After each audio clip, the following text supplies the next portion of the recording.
que vá em intermédio do pregador de hoje.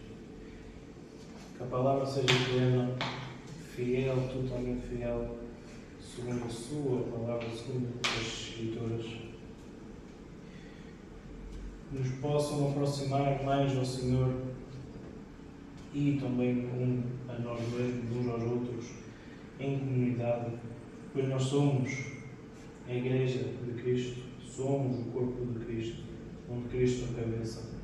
Possamos estar assim unidos a essa mesma cabeça, que essa palavra nos fortaleça e nos sustente. Em nome de Cristo. Amém. Amém. Irmãos, hoje nós vamos terminar o capítulo de número 5 da carta de Paulo aos Gálatas.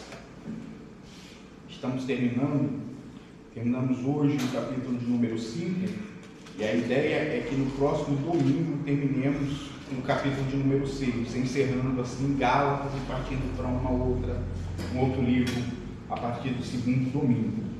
Hoje nós vamos fazer a exposição do versículo de número 16 até o versículo de número 26 da carta de Gálatas, e para isso eu vou estar lendo e peço que os irmãos me acompanhem, por gentileza, de forma silenciosa, tá bem? Vamos ler do 16 ao versículo de número 26.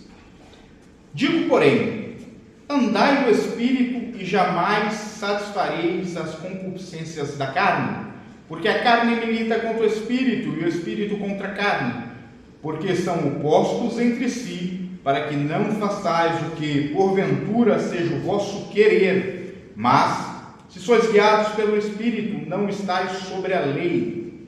Ora, as obras da carne são conhecidas e são prostituição, impurezas, lascívias, idolatrias, feitiçarias, inimizades, porfias, ciúmes, iras, discórdia, dissensões, facções, invejas, bebedices, glutonarias e coisas semelhantes a estas, a respeito das quais eu vos declaro, como já outrora vos preveni, que não herdarão o reino de Deus os que tais coisas praticam.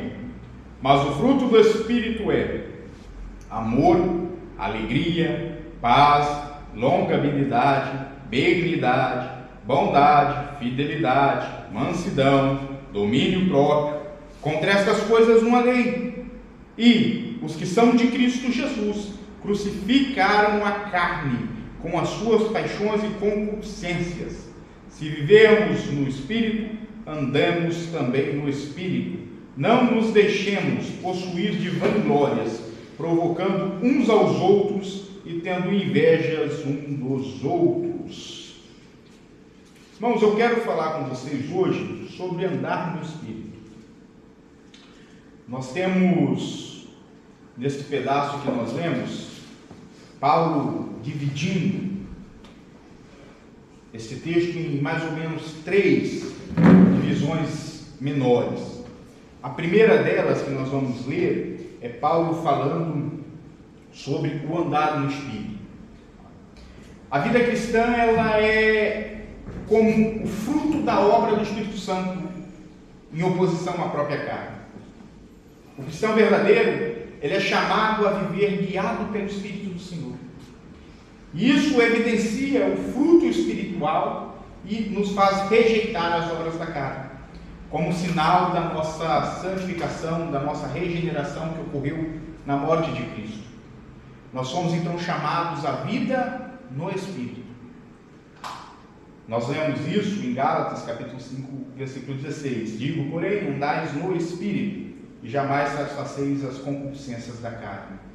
O chamado à vida do Espírito é um fruto da eleição soberana de Deus, conforme nós podemos observar em Efésios capítulo 1, versículo 4 a 5. Assim como nos escolheu nele antes da fundação do mundo, para que fôssemos santos, irrepreensíveis em sua presença, em amor nos predestinou para sermos filhos de adoção por Jesus Cristo, para si mesmo, segundo o beneplácito da sua vontade. Mas também é fruto e obra da regeneração operada pelo próprio Espírito Santo, conforme João vai nos dizer no seu Evangelho, no capítulo número 3, versículos 5 a 8, quando Jesus responde: em verdade te digo, quem não nasce da água e do Espírito não pode entrar no reino de Deus. O que é nascido da carne é carne. O que é nascido do Espírito é Espírito. Bem, a santificação, ela é uma obra da graça de Deus, pela qual os eleitos ou a igreja de Deus é renovada em todo homem segundo a imagem de Cristo. Não é numa fraçãozinha, é em todo ser. O cristão, ele não vive segundo os impulsos naturais, mas segundo a direção espiritual soberana do próprio Deus.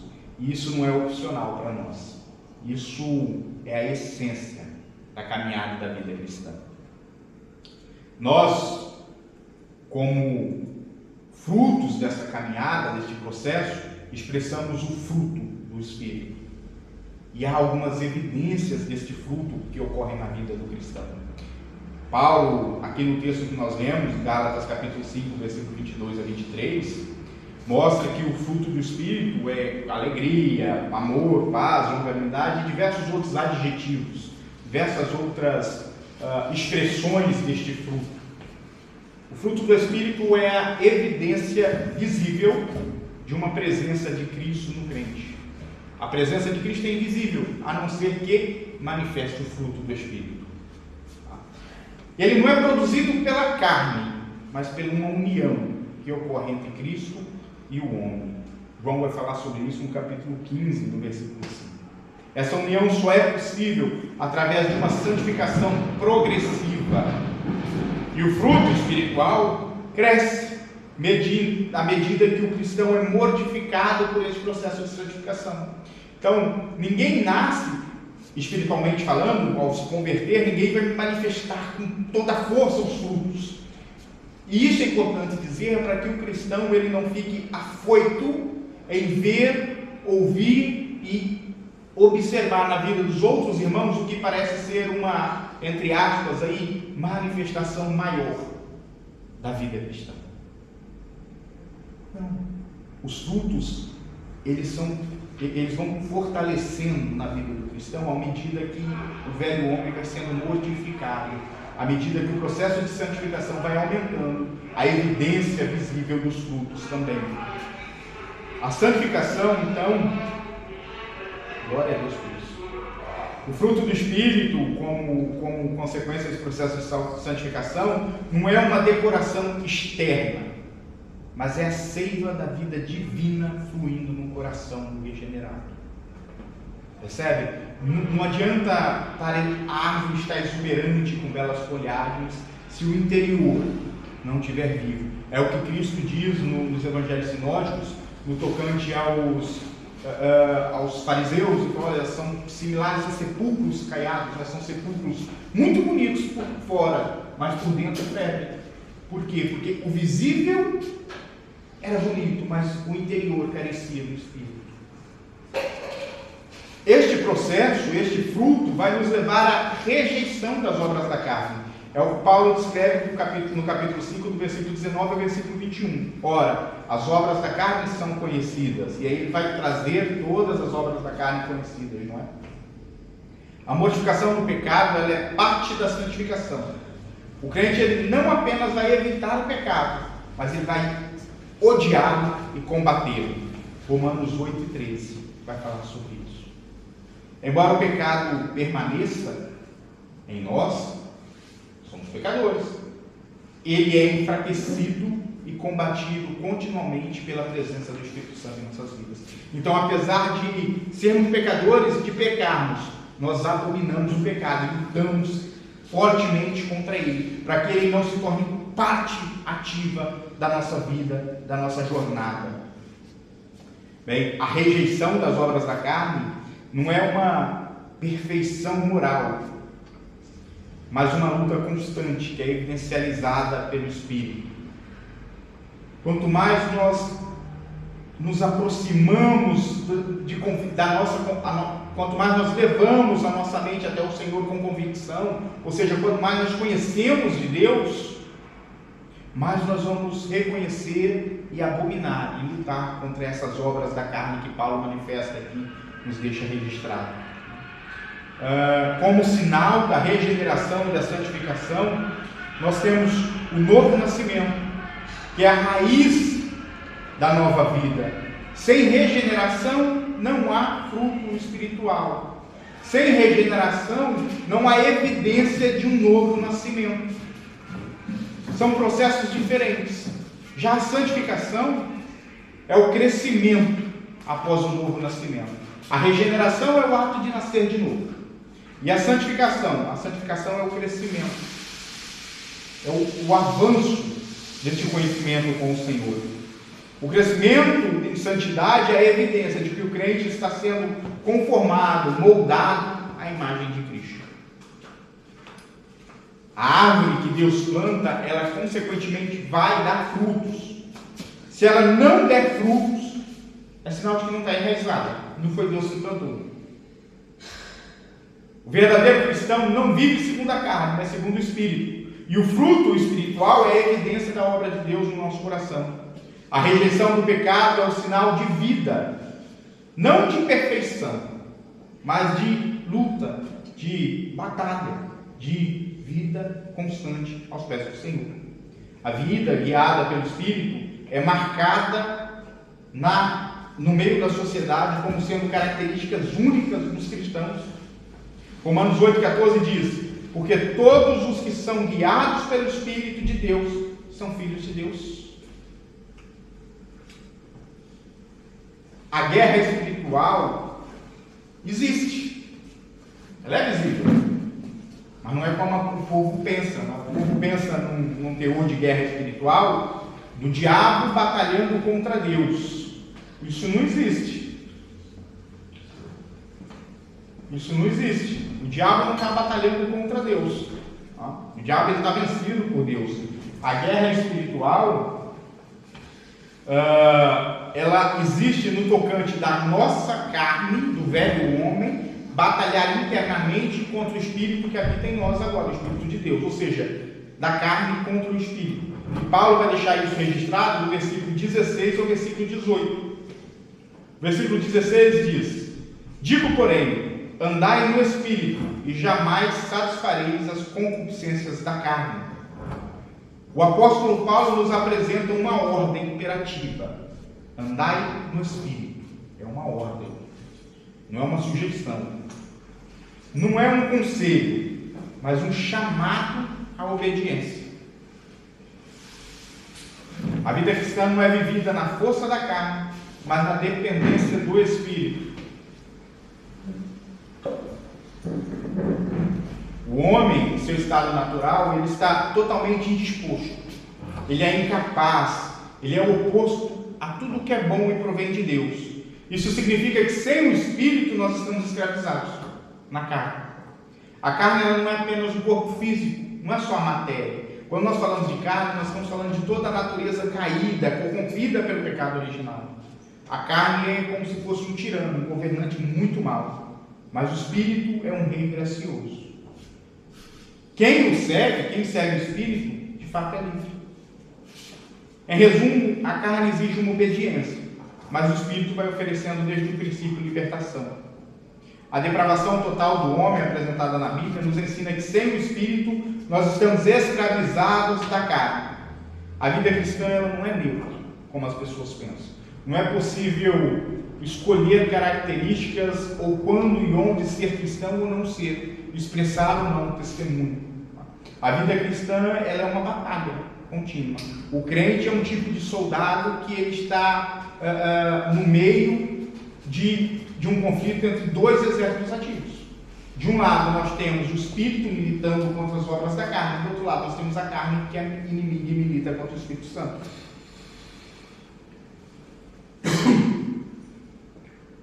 No versículo 17 nós vemos: porque a carne milita contra o Espírito. Pode usar este. Vamos lá. Deixa ele entrar aqui, depois não. Deixa ele entrar aqui do lado aqui.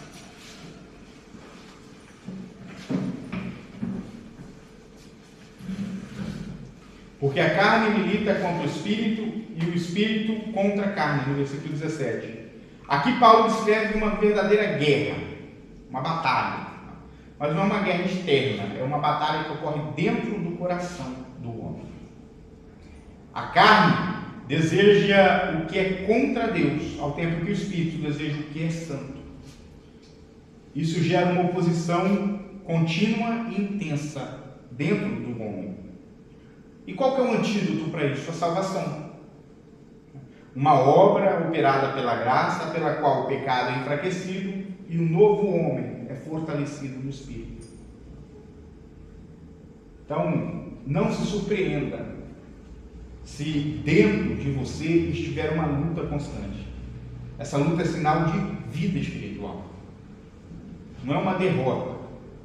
O morto não sente a batalha. Só o vivo sente os terrores da guerra.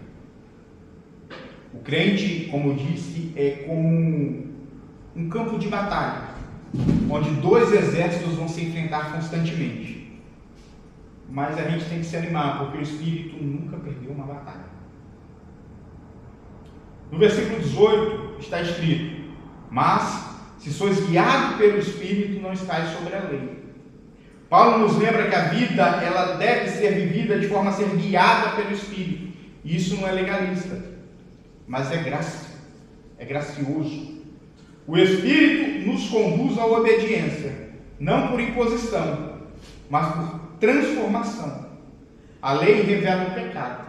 O Espírito nos capacita a vencer o pecado. O crente não deve aprender a olhar, mas ele deve aprender a examinar a sua própria vida. Devemos descobrir se há evidência dessa guerra espiritual na nossa vida diária. Se estiver, se você conseguir, assim como eu, encontrar evidência desse conflito interno, isso é motivo de glorificar a Deus, porque isso significa que nós estamos vivos em Cristo, que nós fomos mortos e crucificados com Cristo, mas também ressuscitamos com Ele. Agora, atenção, não devemos confiar nas nossas próprias forças para isso. A carne é mais forte do que eu e do que você, mas ela não é mais forte do que o Espírito de Deus que está dentro de nós. Nós devemos buscar os meios da graça para batalhar essa batalha. Nós devemos nos fortalecer através da conversa íntima, a oração com Deus. Nós devemos nos nutrir de toda a vitamina que Deus nos dá através das Escrituras Sagradas, a palavra. Nós devemos nos achegar aos outros soldados arregimentados neste exército, comunhão com os santos. Estas são as armas para essa batalha: oração, Bíblia e comunhão.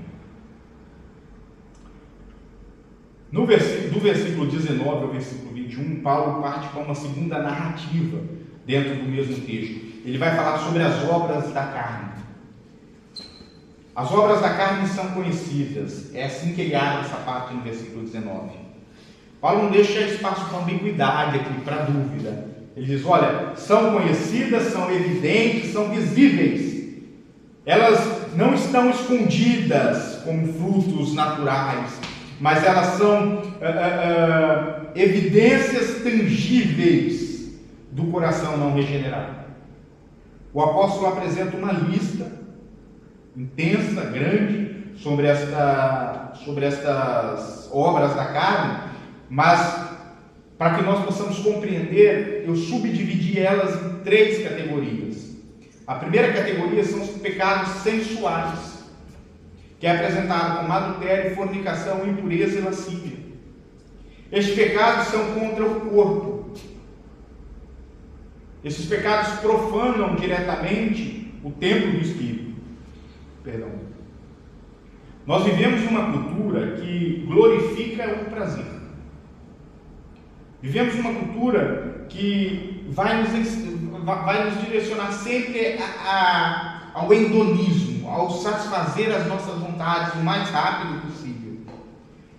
Mas a Bíblia ela nos chama à santidade e não ao prazer. O adultério, o primeiro dessa lista, é a quebra da aliança matrimonial. Quebra da aliança. Nós vimos à luz das Escrituras já que nosso Deus é um Deus de aliança. Ele fez uma aliança, ele preserva essa aliança, ele cria meios para essa aliança ficar intacta até o final. Deus não quebra alianças.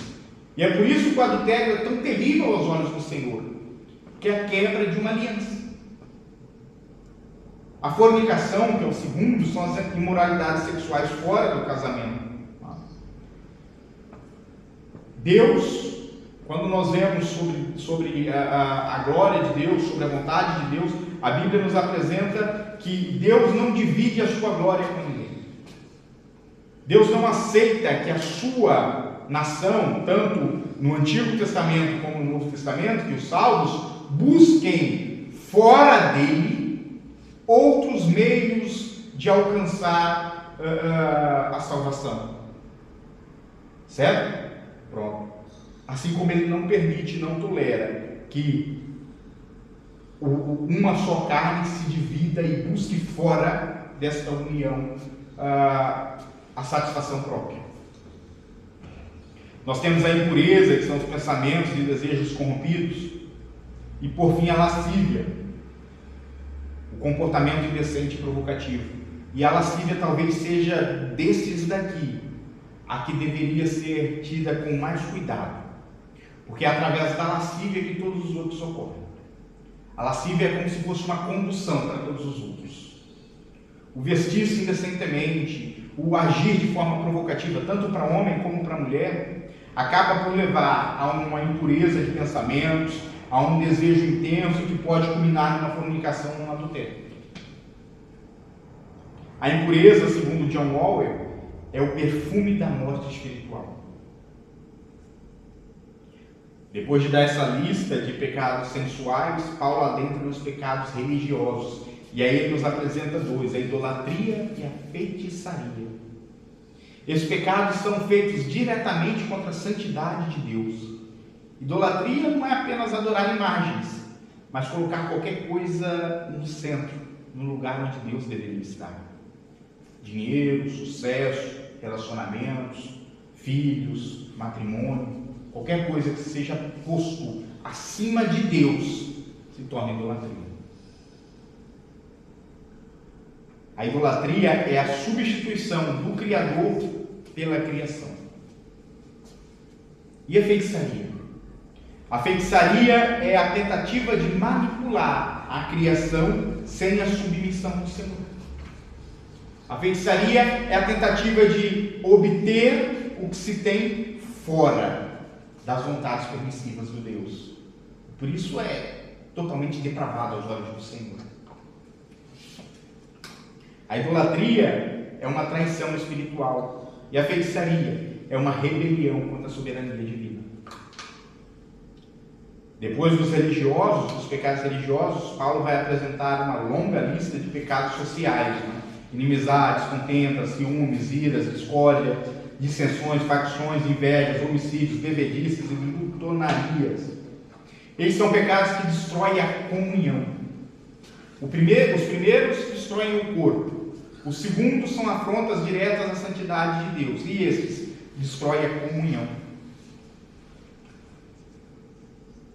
A carne não apenas vai corrompendo o indivíduo, mas ela vai rompendo os relacionamentos que Deus estabeleceu. Inimizades, contendas,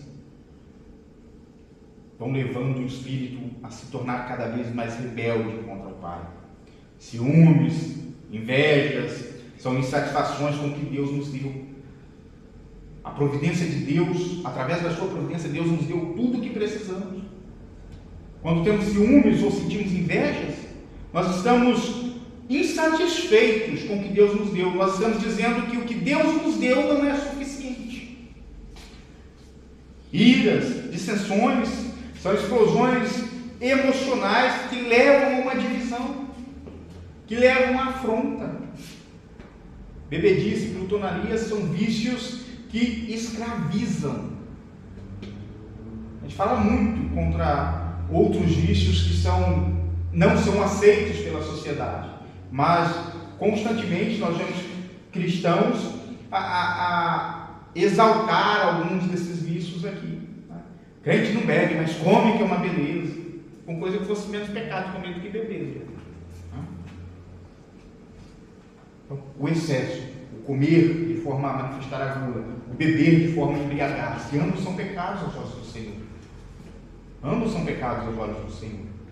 Falamos tanto e ouvimos tanto falar, bater firme contra a homossexualidade, contra esses movimentos feministas e tudo mais. Não é? São pecados, a homossexualidade é pecado, é sim, a luz da Bíblia é pecado, assim como o adultério, assim como a fornicação, assim como a lascívia.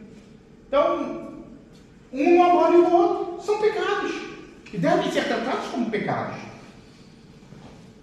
O pecado, ele é um veneno da alma. Quem ama o pecado, odeia Deus. É simples assim. No versículo 21, nós temos... Gostei da Julieta ali, ela está rápida. No versículo 21, nós temos: os que tais coisas praticam não herdarão o reino de Deus. No finalzinho. Paulo ele não está falando de lapsos ocasionais, irmãos. É preciso a gente frisar isso. Paulo não está falando daquele pecado que ocasionalmente nós, involuntariamente ou por um deslize, cometemos. Não. Paulo aqui está falando de uma prática contínua. O prazer, o deleite em pecar. A perseverança dos santos, que nós tanto defendemos e falamos, é bíblica, mas ela não nos dá o direito de pecar. A prática contínua dessas obras da carne que nós falamos aqui é sinal de que o coração nunca foi regenerado. Como já falei, o pecado é um veneno da alma. Quem ama o pecado odeia Deus. Então, se a pessoa vive em pecado e se diz crente cristã, ela nunca foi de fato regenerada.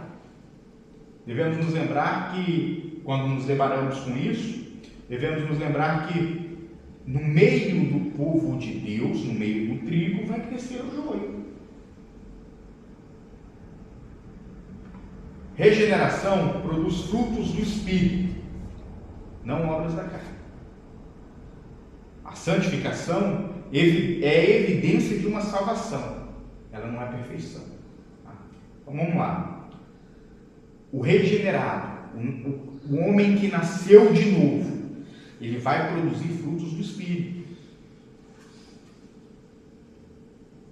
Entretanto, ele está em um processo de santificação. Ele não é perfeito. Ele não foi ainda santificado por completo aqui na terra.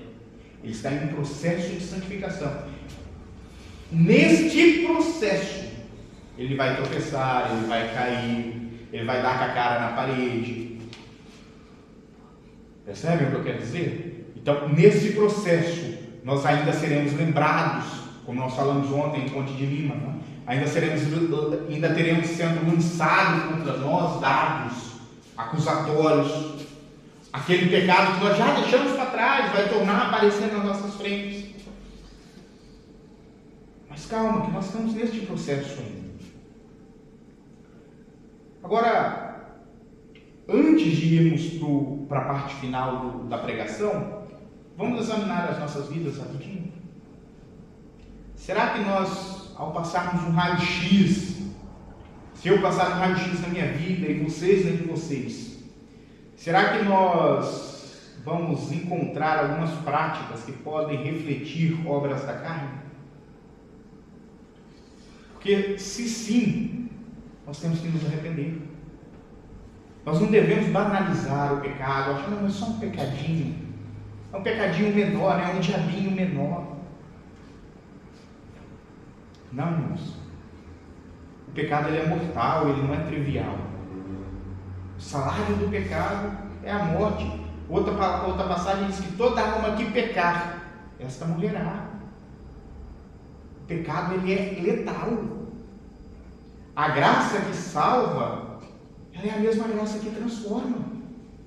Não há salvação sem santificação. Então, a permanência e o prazer no pecado são testemunhos eficazes da incredulidade.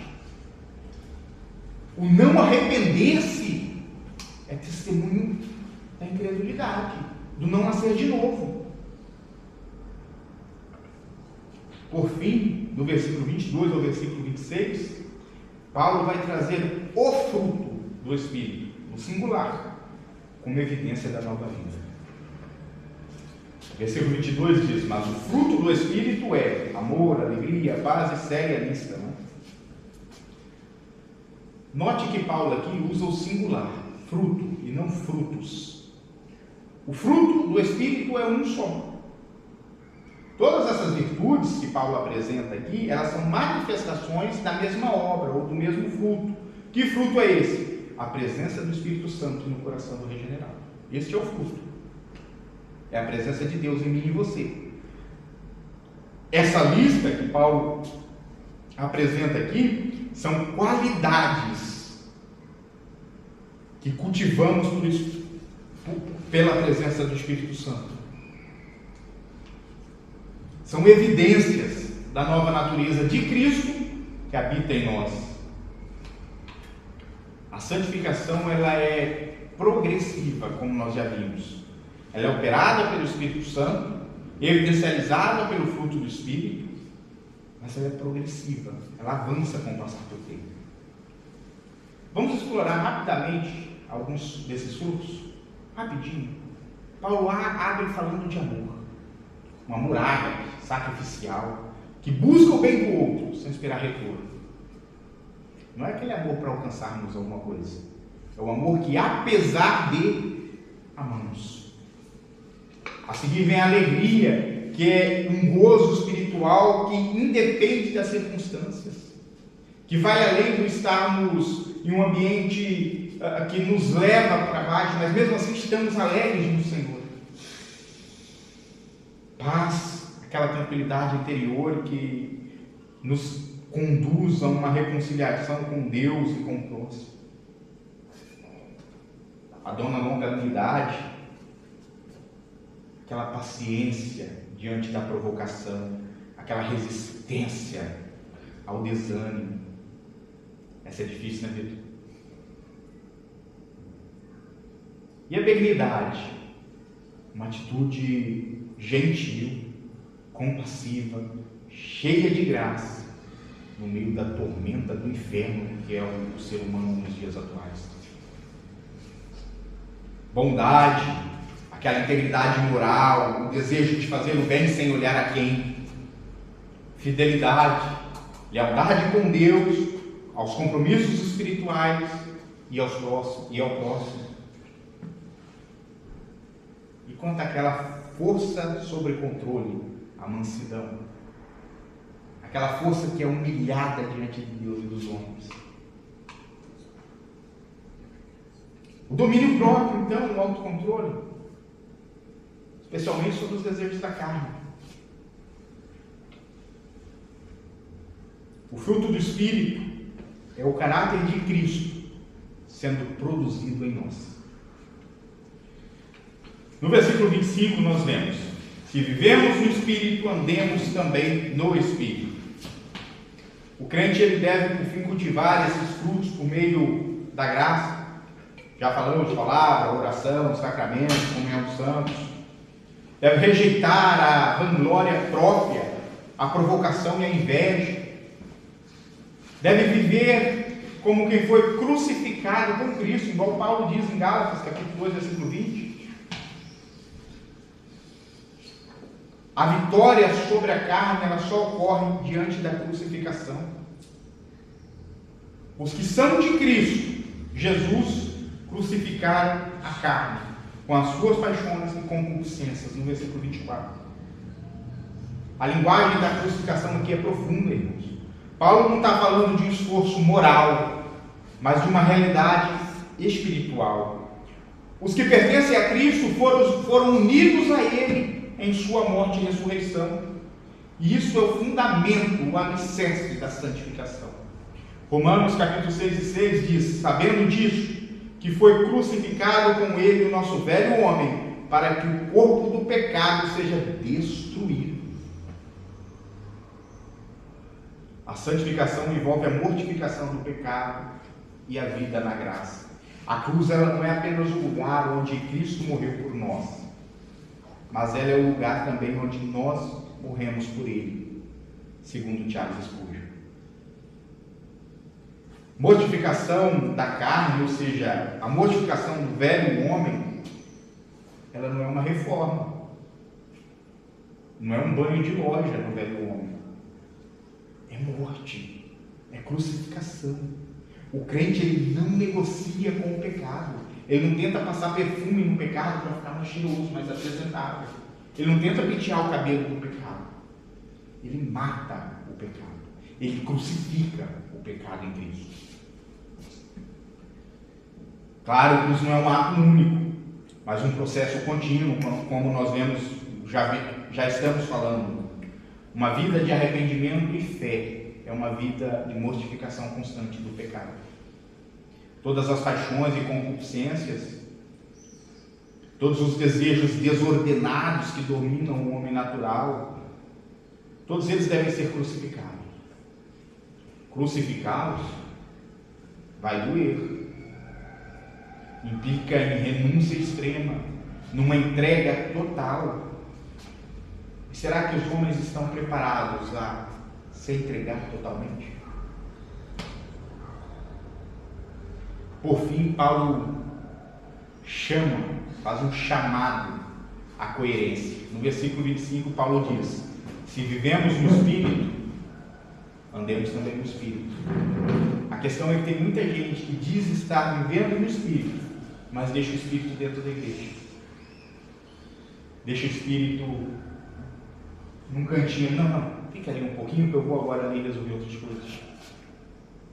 E é sobre isso que Paulo está falando aqui. Olha, se vocês estão dizendo que vocês vivem no Espírito, tem que se andar, tem que portar, tem que agir de acordo com o Espírito.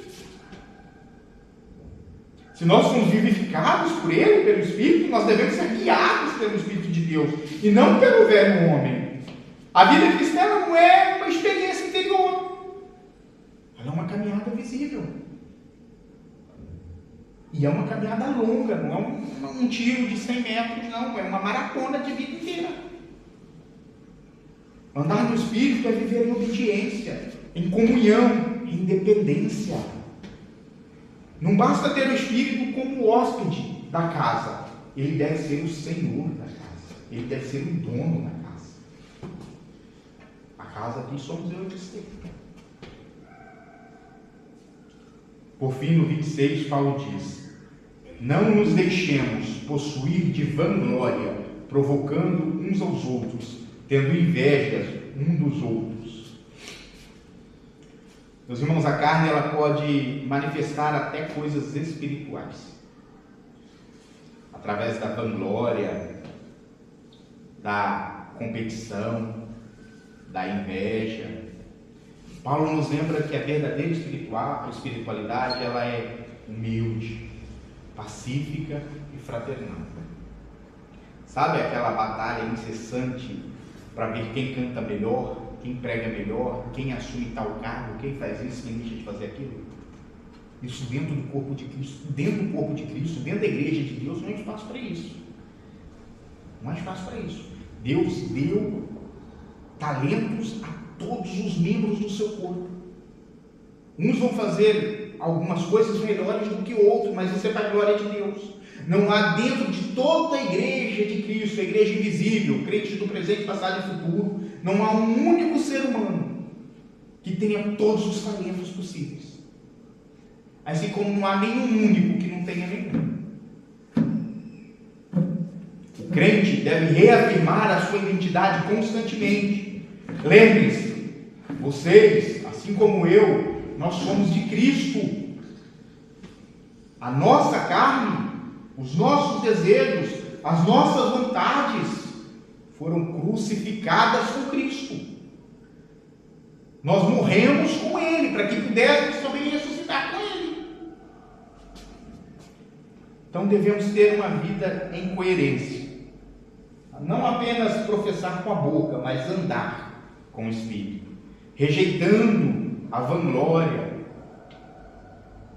A santidade não é palco, ela é altar.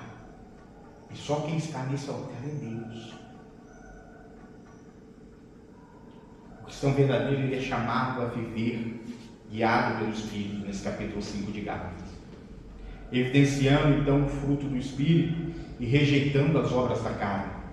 Esta vida é resultado do processo de regeneração e de santificação. A vida cristã ela é marcada por esta guerra espiritual, pela rejeição das obras da carne, pelas manifestações do fruto do Espírito. Eu deixo para concluir um convite para vocês, porque quando eu estava fazendo essa pregação, eu me deparei com isso. Na hora que eu terminei isso, que eu olhei, eu precisei fazer esse convite para mim mesmo. Eu te convido a examinar-se. O Espírito de Deus realmente habita em vocês? Se a sua resposta for sim, eu espero que seja, há evidências desta morada, há evidências deste fruto. Lembre-se, se Cristo vive em você, o mundo verá Cristo e não você. Se o Espírito guia seus passos, o céu é o seu destino. Amém? Feche seus olhos comigo. Senhor meu Deus, Pai querido, Deus Todo-Poderoso, ao Senhor pertence todas as coisas, meu Deus. Nós acabamos de ver, de escutar e de meditar no quão dependentes nós precisamos ser do Senhor, de quão em guerra nós estamos, de quão árdua é difícil essa batalha, de quão difícil pode ser a peregrinação neste mundo. Mas, Senhor, há esperança, porque de acordo com a sua palavra, o Senhor habita em nós. O Senhor nos faz fortes. O Senhor nos capacita. O Senhor, ó Deus, torna homens fracos em homens fracos, fortalecidos pelo seu Espírito. Graças te dou e te louvo, porque o Senhor nos concedeu a oportunidade de nos debruçarmos sobre esta palavra e de aprendermos. Te peço, ó Deus, que esta semana que está iniciando seja uma semana abençoada, repleta, ó Pai, de oportunidades, repleta, ó Deus, de evidências deste fruto do Espírito que há em nós. Que nós possamos testemunhar ao mundo e gritar aos quatro cantos de Portugal que só o Senhor é Deus, que não há salvação fora do Senhor. Peço ao Senhor que estenda a sua poderosa mão e nos conduza em segurança aos nossos lares. Guarda-nos e livra-nos de todo mal. Peço a Deus que o Senhor venha acrescentar o número daqueles que vão sendo salvos, seja das amarras da religiosidade, seja do pecado próprio, do vício. Que o Senhor possa ter misericórdia e piedade e conduzir esta igreja rumo ao Senhor, ao centro da sua vontade. Amém. Que a graça de nosso Senhor e Salvador Jesus Cristo, o amor de Deus Pai, a comunhão e a consolação do Espírito Santo de Deus seja com cada um de vocês, hoje e para sempre. Todos digam amém. Amém. Amém. Amém.